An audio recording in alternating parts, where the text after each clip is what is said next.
በጣም ይቅርታ ይደረግልኝ እንዳይጠጥር እየሰጋን ነው የምናስተምራችሁ እግዚአብሔር በሚያውቀው ክፍል ለተማሪዎቻችን የምንነግረው ነው እናንተ አደባባይ ወጥተን ለእናንተ እየነገርናችሁ ያለ ነው መጽሐፍ ቅዱስ ሐዲስ ኪዳን እንደው ሐዲስ ኪዳን ልበል ሐዲስ ኪዳን በሉ እስኪ ምን አልኳችሁ ሐዲስ ኪዳን መጽሐፍ ቅዱስ ውስጥ ያለው የሐዲስ ኪዳኑ ክፍል 27 ነው እንደ 66 ዓለም ተስማመችበታል የሚለውን ማለት ነው ከማቴዎስ ወንጌል እስከ ዮሐንስ ራእይ ድረስ ከማን ወንጌል እስከ ማን ድረስ እስከ ዮሐንስ ራእይ ድረስ 27 መጻሕፍት ናቸው እነዚህ 27 መጻሕፍት 8 ሰዎች ናቸው የጻፏቸው ማቴዎስ 1 ማርቆስ 1 ሉቃስ 2 ዮሐንስ 5 አቤት ጳውሎስ 10 ቅዱስ ጳውሎስ 14 ስንት 23 ጴጥሮስ 2 ያዕቆብ 1 ይሁዳ 1 ጠቅላላ ስንት ሆነ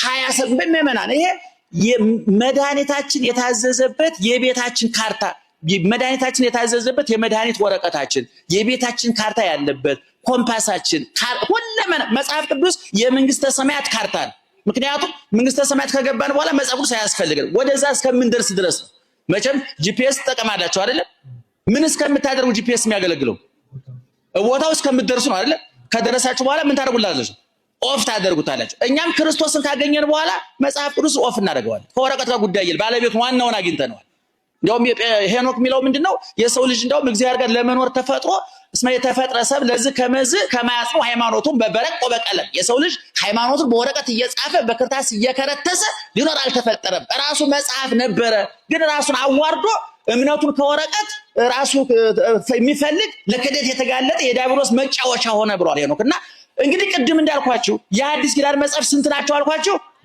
27 አሁን እነዚህ 27ቱን መጻሕፍት ምዕመናን 8 ሰዎች ናቸው የጻፉት 8 ሰዎች የጻፉት እንጂ በቦታ በጊዜ በቋንቋ ተለያይተው ነው የጻፉት ልብ አድርጉ በቦታ በተለያየ ሀገር ነው የጻፉት በቋንቋ በተለያየ ቋንቋ ነው የጻፉት በጊዜ በተለያየ ዘመን ነው የጻፉት ነገር ግን በተለያየ ቦታ በተለያየ ዘመን በተለያየ ቋንቋ ቢጽፉትም አጻፊው አንድ መንፈስ ቅዱስ ስለሆነ የ27 ሁሉ መጻሕፍት 8ቱ ጸሐፍት የጻፏቸው 27 ሁሉ መጻሕፍት ስለማን ነው የሚናገሩት ስለ ኢየሱስ ክርስቶስ ነው ይሄን ለማለት የፈለኩት ለምንድን ነው ከ27ቱ አንዱን ብቻ አንጠልጥለን ማመን መካድም አንችልም አሁን ብዙ ጊዜ የመናፍቃን ችግራቸው ምንድነው ሮሜ 8:34ን ነጥቀው ሄዱ ልላቸው የፈለኩት ምንድነው አንዱ መጽሐፍ ላይ ስታገኙ ቆይ እስቲ ቅዱስ ጳውሎስ በዚህ ጉዳይ ይሄን ተናገረ እንዴ ማቴዎስስ ምን ብሎ ይሆን ሉቃስስ ምን ብሎ ይሆን ማርቆስስ ምን ብሎ ይሆን ዮሐንስ ለምሳሌ አንድ ነገር ልንገራችሁ በማቴዎስ ወንጌል ምዕራፍ 28 ቁጥር 19 ላይ ኢየሱስ ክርስቶስ እንዲህ ብሎ ተናገረ ወእንዘ ታጠምቅወሙ በሉ በስመ አብ ወወልድ ወመንፈስ ቅዱስ በአብ በወልድ በመንፈስ ቅዱስ ስም እያጠመቃችሁ ደቀ መዛሙርቴ አድርጓቸው በማን ስም አጥምቋቸው አለ በአብ በሉ በአብ በወልድ በመንፈስ ቅዱስ ስም አጥምቋቸው ስለዚህ ዛሬ ቤተክርስቲያን መጥቶ የ40 የ80 ቀን ህፃናት መጥተው ከዛም በላይ ትልልቅ ሰዎች መጥተው ሲጠመቁ ክርስትና ሲነሱ በማን ስም ነው የምናጠምቃቸው በአብ በወልድ በመንፈስ ቅዱስ ወይ ስንጠቀልለው በስላሴ ስም ነው የምናጠምቃቸው በአብ በወልድ በመንፈስ ቅዱስ ስም አጥምቋቸው ብሎ ያዘዘው ራሱ ኢየሱስ ክርስቶስ ነው ምዕመናን ማን ያዘዘው ከአብ ከወልድ አብ ወልድ መንፈስ ቅዱስ ከሶስቱ አንዱ ወልድ ማለት ነው በኔ በአባቴና በመንፈስ ቅዱስም አጥምቁ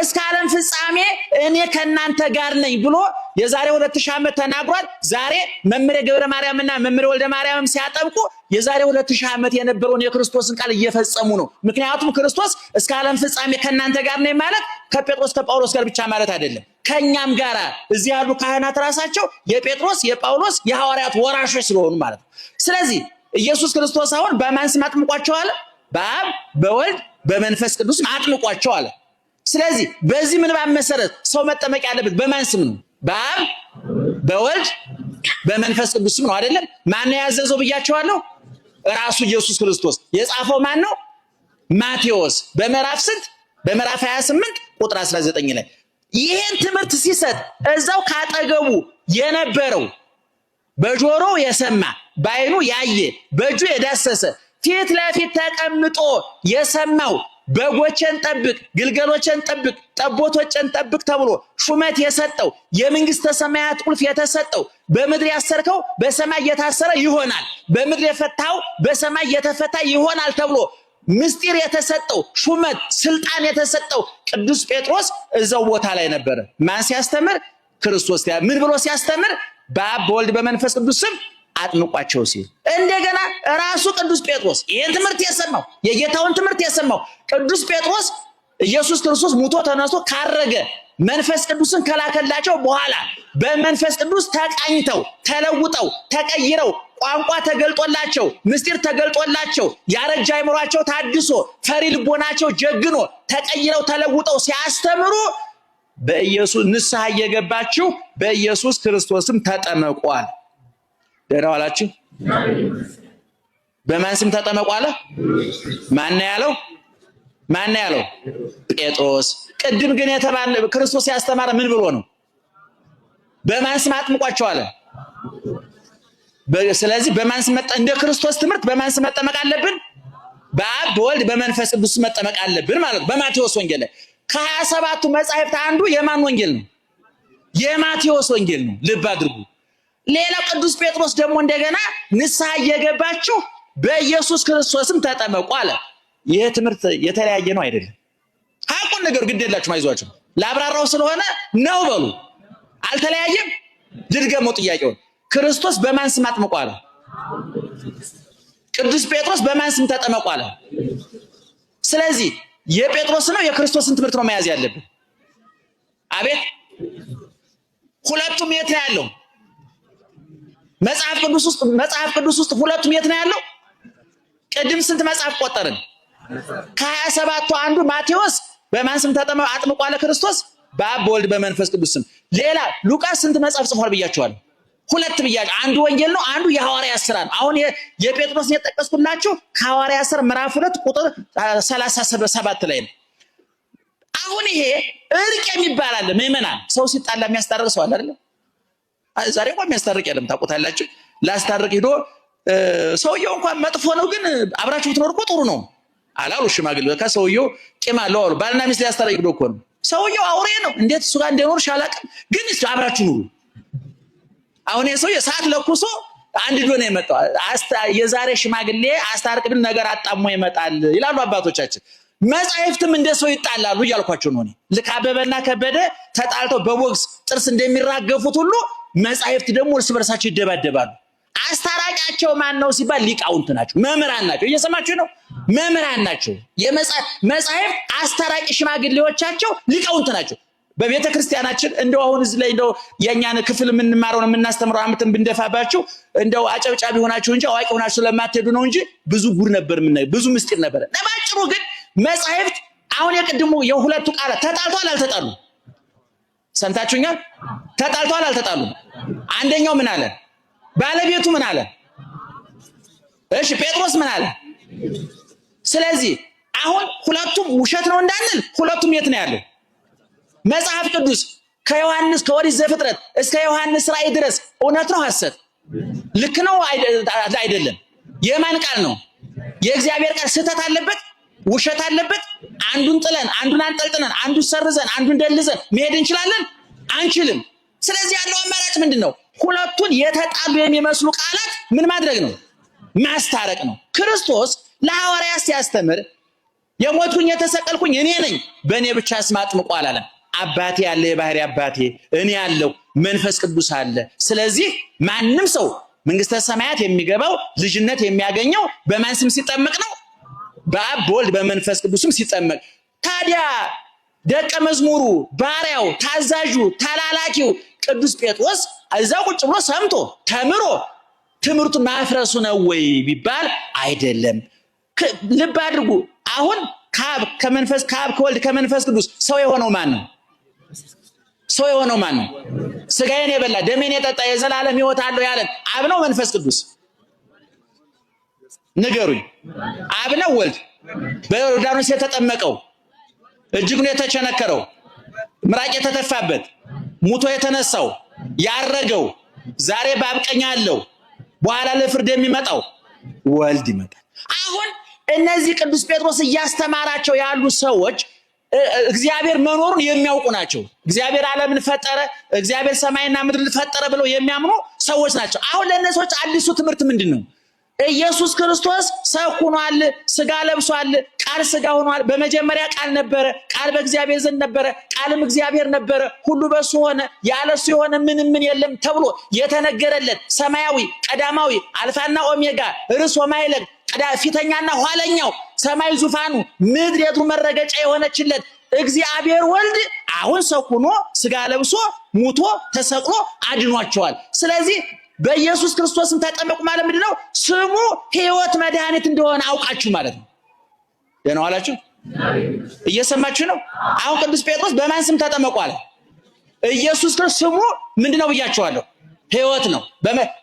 ከስሙ ወጸገወ ስመ ዘየዐቢ እማስማቲሆሙ ከስሞች ሁሉ የበለጠ ምን ሰጠው ይላል? ስም ሰጠው ይላል።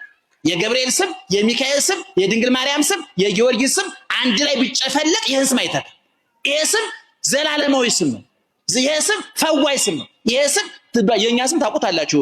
ከጊዜ ብዛት እየከሸፈ የሆነ ጊዜ ሀብታሙ የተባለ ሰውዬ ቆይ እኔ ብቻ ሊሆን ይችላል። መድኃኒት የተባለ ሴትዮ ለራሷ በበሽታ የምትማቀቅ ቁልቱን ትችላለች። ወይዘሮ ፀሐይ ተብለው ሴትዮዋ ጥቁር ሊሆኑ ይችላል። ብርሃኑ ተብሎ አይነ ስውር ሊቀ ብርሃናት ብለው አይነ ስውር ነው ሰውየውና ሊቀ ብርሃናት አሉ። የብርሃናት አለቃ ማለት እኮ ነው። ሰውየው አይነ ስውር ነው አሉ። ኧረ እባክህ አብሮ አይደል በጥባጩን መላከ ሰላም አሉት አሉ። አረ የለም መላከ ሰላም አይባልም፣ መላከ ጸብም አይባልም፣ ያጣላል።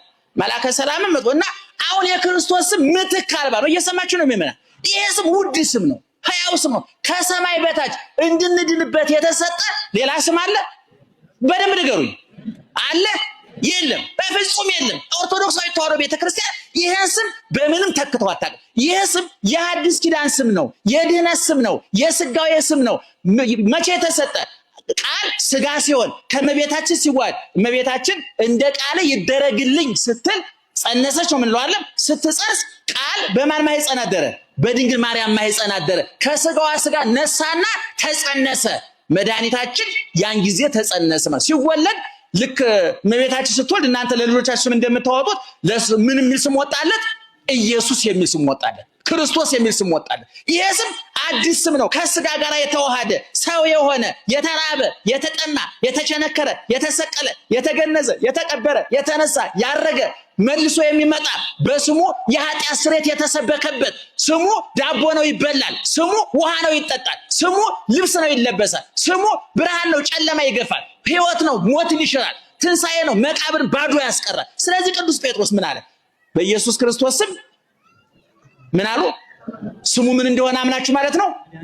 አቤት መድኃኒትና ሕይወት እንደሆነ አምናችሁ። ስለዚህ ዋናው መጠመቅ ያለብን በማን ስም ነው?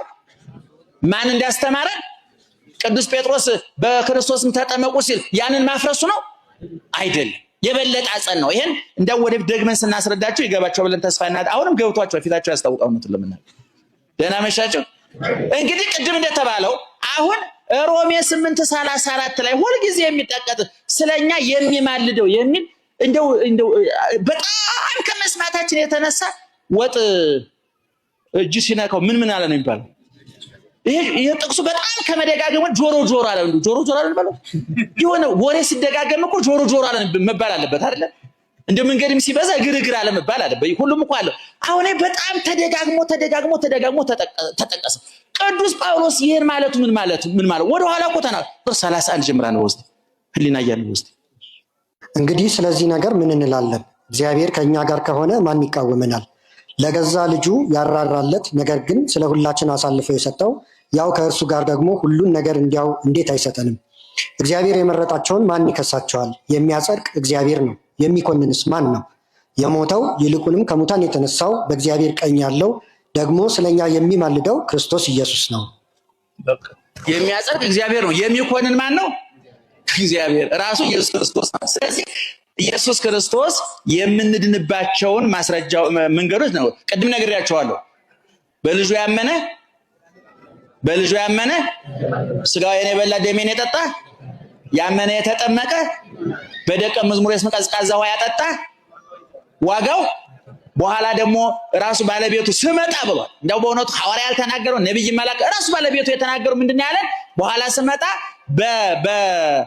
በዙፋን ተቀምጬ ይላል ባለቤቱ ከመይፈልጥ ኖላዊ አባጋ ማጣሊ በጎቹን ከፍየሎቹ ለይቶ ፍየሎች ከበጎቹ ለይቶ በየቦታቸው እንደሚያደርጋቸው እረኛው እኔም ጻርቃንን በቀኜ ኃጣንን በግራዬ አቆማቸዋለሁ ይልና ጻርቃንን እናንተ የአባቴ ቡሩካን ወደ ዘላለም ሕይወት ግቡ ይላቸው ምን ስላደረጉ የተራበ ጮክ ብሎ የተራበ የተጠማ የተራቆተ እንግዳ የታሰረ የታመመ ስለጠየቁ ምን እላቸዋለሁ አለ ወደ ዘላለም ሕይወት ግቡ እላቸዋለሁ።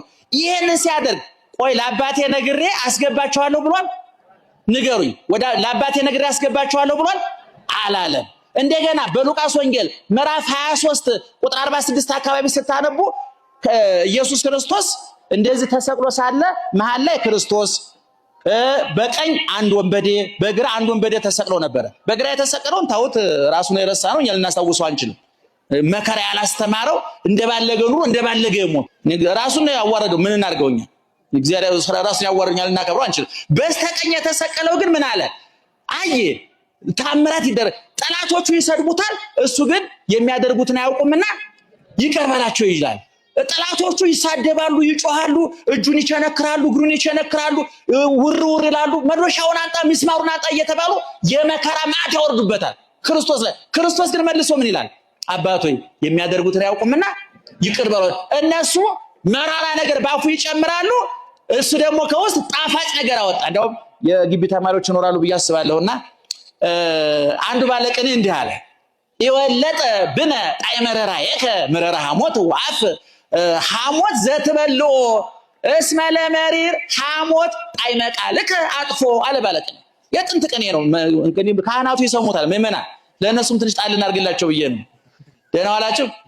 ምን ማለት መሰለ እናንተ ለተርጉምላችሁ ጌታ ሆይ አለ የወለጠ ብነ ጣዕመ ረራየከ አይሁድ ያበሉ ኮምጣጤ ያጠጡ መራራ ሐሞት ያንተን ጣፋጭነት አልለወጠብንም። ምክንያቱም እነሱ ያጠጡት መራራ ሐሞት ጣፋጭ ቃልህ ሽሮታልና። ልባት እነሱ ከላይ ምን ያጠጡት ነው ብያቸዋለሁ። እሱ ግን አባቶ የሚያደርጉትን አያውቁምና የቱ ይጣፍጣል? ቃሉ አይጣፍጥም? አሁን ይሄ ቃል ከመራራ ሐሞት ከጠጣፈ ወጣ ነው።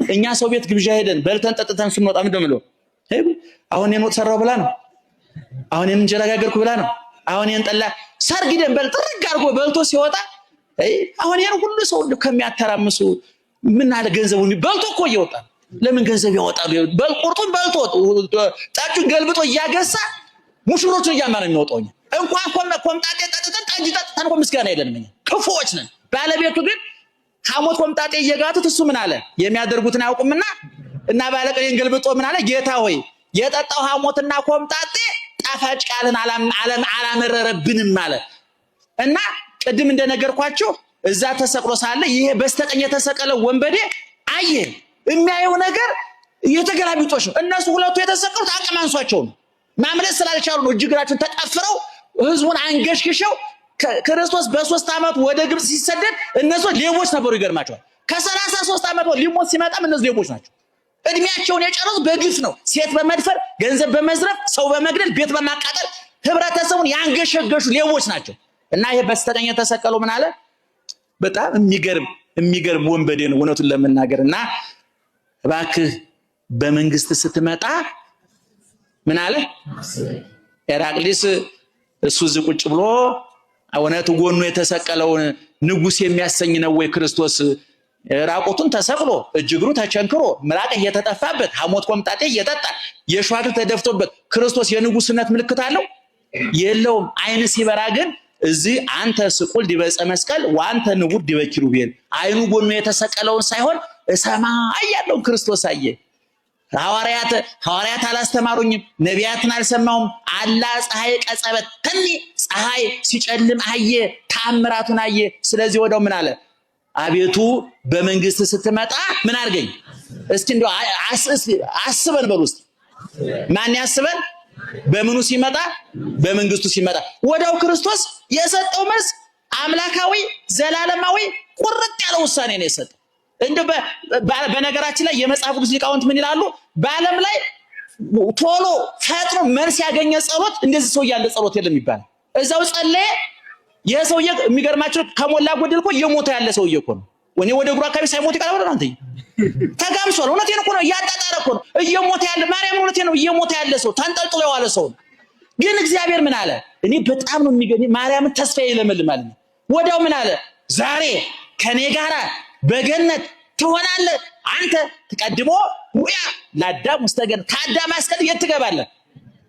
አሁን ይሄ ሰውዬ በመንግስት አስበኝ ሲለው ክርስቶስ እስቲ ቆይ ማመልከቻ ጥሩ ነው፣ ጸሎቱ ጥሩ ነው፣ ልባም ሰው ነህ፣ ለማንኛውም ላብ ልንገረውና መልሱን እነግርሃለሁ ብሎታል። አላ ወሳኝ አምላክ ነው እግዚአብሔር። ያጸደቀ እግዚአብሔር የሚኮንንስ ማን ነው? የሚማልደው ማለት መማለድ ማለት ለምሳሌ አንድ ምሳሌ ስጣችሁ። አሁን እናንተ ሐኪም ቤት ሄዳችሁ ዶክተሩ መድኃኒት ያዝላችኋል። ደህና ዋላችሁ? እርሶ ማን ነው ስሞት? እርሶ ጠይሙ። እርሶ ጣቴን ያነጣጠርኩበት መቼም የሆነ ሰው ላይ ሳላነጣጠር አልቀርም ብዬ ነው። ይንገሩኝ ማን ነው ስሞት? ለምሳሌ ሐኪም ቤት ሄዳችሁ ዶክተሩ ኪኒን ሰጣችሁና 7 ቀን ጧት 2 ቀን 2 ማታ 2 ዋጥ ይላችኋል አይደለ? ተቀበላችሁ፣ ቤታችሁ ገባችሁ። በዶክተርና በእናንተ መካከል 7 ቀን ግንኙነት አለ የለም? ምን ተቀበላችሁ መታችኋል? ለስንት ቀን? 7 ቀን ዋጥና ምንድነው ያላችሁ? ናና ያላችሁ። በእናንተና በሐኪሙ መካከል ግንኙነት አለ የለም? የት ነው ግንኙነት? መረቂቅ ነው እንደ ሐኪሙ። እሺ ጧት መጥቶ አንተ እንትና መድኃኒት ዋጥከው እንደላችኋል።